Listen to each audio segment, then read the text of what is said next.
This is an Alfa Romeo 1750. It was built in 1968. It's regarded as a Series 1 1750, and it's denoted by some of its details like simpler instruments and the very famous flying buttress seats. And it was regarded in period as one of the more beautiful affordable four-cylinder coupes that was designed in the early 60s. It was a Giorgetto Giugiaro design and has become one of his hallmark designs, one of the cars that he was very, very highly regarded for. And over its entire period of production, which was about 64 to 74 in those 10 years, the detail differences as the cars evolved, whilst they became slightly more plasticky towards the end.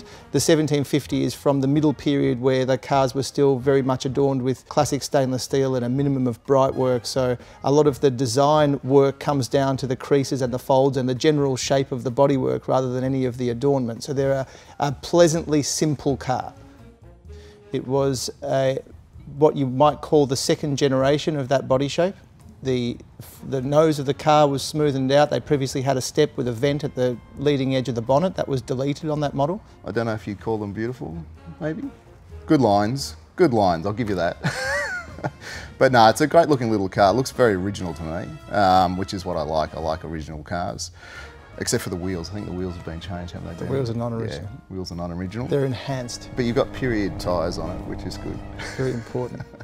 Looks a bit bummed down to me too, the way it's sitting. Have you changed the suspension on it? The suspension is enhanced. Enhanced? Oh, good. It's enhanced. I look forward to seeing how it's enhanced on the road.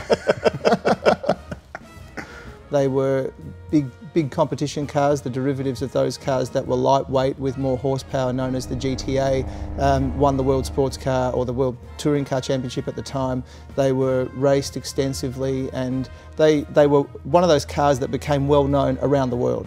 In the part of that four-cylinder sports car vernacular that included the BMW 2002 and the Lotus Elan and small mass-produced cars of their ilk that were actually relatively affordable cars at the time and were known for having delicate gearboxes, great handling, an engine that seemed to rev forever. They had lots of interesting qualities, and only then when they got a little bit older did they get famous for rusting out and they became worth nothing and all the jokes started. But they were and are now regarded as the beautiful, simple, pared down coupe that they are.